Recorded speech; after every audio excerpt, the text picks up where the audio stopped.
আজকে একটা নিম গাছ রোপণ করলাম আমরা। পুরো রয়েছে, একটা দিঘি আছে 60 গম্বুজের পশ্চিম সাইডে।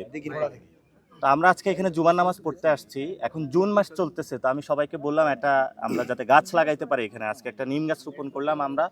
তো পুরো বাংলাদেশের মানুষকে বলবো যে আপনারা ছাদে আপনারা সবুজায়ন করবেন, মসজিদের পাশটা যেন সবুজায়ন থাকে এবং বাড়ির প্রত্যেকটা জায়গায় এবং কোথাও যাতে খালি না থাকে, সবুজে আমরা একটা বাংলাদেশ গড়ে তুলি।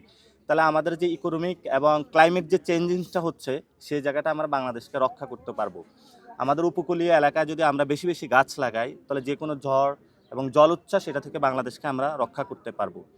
সাথে সাথে আমরা পুরো বাংলাদেশের মানুষকে আহ্বান জানাচ্ছি, এই যে জুন মাসে পুরো এনসিপির নেতাকর্মী এবং বাংলাদেশের মানুষকে বলবো, গাছে গাছে ভরপুর করে দেন বাংলাদেশ।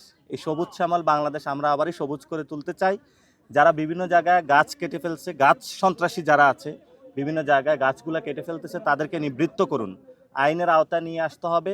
এবং আমাদের যে ইকোলজি যে সিস্টেমটা আছে, এনভায়রনমেন্টাল যে সিস্টেমটা আছে, এটা আমাদেরকে ঠিক রাখতে হবে। গাছগুলোই আমাদের প্রাণ, এই গাছগুলো দিয়ে আমরা রক্ষা পাবো ইনশাল্লাহ ভবিষ্যতে। ইনশাআল্লাহ।